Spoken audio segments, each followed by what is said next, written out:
খুলনার বটিয়াঘাটা ও ডুমুরিয়া উপজেলা সীমান্তবর্তী শোলমারী নদীতে নির্মাণ হচ্ছে 10 ফুট চওড়া এবং 120 ফুট দৈর্ঘ্যের কাঠের সেতু। এই সেতু নির্মাণে আশার আলো দেখছেন দুপারের 10-15 গ্রামের কয়েক হাজার মানুষ। সেতু বন্ধনে দুপারের মানুষের বদলে যাবে জীবনযাত্রা। এলাকার বিশিষ্ট ব্যবসায়ী প্রফুল্ল কুমার রায়ের অর্থায়নে নির্মাণ হচ্ছে এই সেতু। কেনাকাটা, চলাফেরা, বেচা কেনা সবকিছু কুয়ের বাজারের দিকে আমাদের ছিল বেশি, সেটা একেবারে বন্ধ হয়ে গেছে। কিন্তু বাবু এই ব্রিজ করা আমাদের সেটা আরো দ্বিগুণ, যা ছিল তার থেকে দ্বিগুণ ভাবে চলাচলের সুযোগটা আমরা পাইছি। নৌকা পার হয়ে যেতে অনেকটা সময় লাগতো, এখন অনেকটা সুবিধা হয়েছে। পাড়ের মানুষ অনেক বিষয় থেকে তারা বঞ্চিত ছিল। আজকে আমার শ্রদ্ধাভাজন কাকু প্রফুল্ল কুমার রায়, উনি তার অর্থায়নে আজকে এই ব্রিজটা করে দিয়েছেন।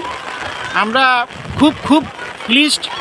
আজকে আপনি দেখেন এই উন্নয়নের দিনে আজকে ওই পাড়ের কোনো একটা গর্ভবতী মহিলা হঠাৎ করে পেইন উঠলো, কিন্তু যে সমস্যা হতো আজকে সেই দুর্ভোগ থেকে আমরা মনে করি এলাকাবাসী, আমরা নিজেদের ধন্য মনে করি। প্রফুল্ল বাবুর এই উদ্যোগ আমাদের পক্ষ থেকে, আমরা এই 2 নম্বর ওয়ার্ডবাসীর পক্ষ থেকে আমরা স্বাগত জানাই। জলমা ইউনিয়নের বাসীরা আমরা স্বাগত জানাই। আপনাকে না বললে চলে না, যেহেতু বৈঠকঘাটায় যেতে আমাদের 0 পয়েন্ট হয়ে যেতে হতো, আমরা এখন এখানে 25 মিনিটের ভিতরে আমরা বৈঠকঘাটায় পৌঁছতে পারছি। এই যে তার নিজের অর্থায়নে যে এই রাস্তাটা করছে, আমরা বাবুর নামে আমরা একটা ভিত্তি স্থাপন আমরা দেখতে চাই।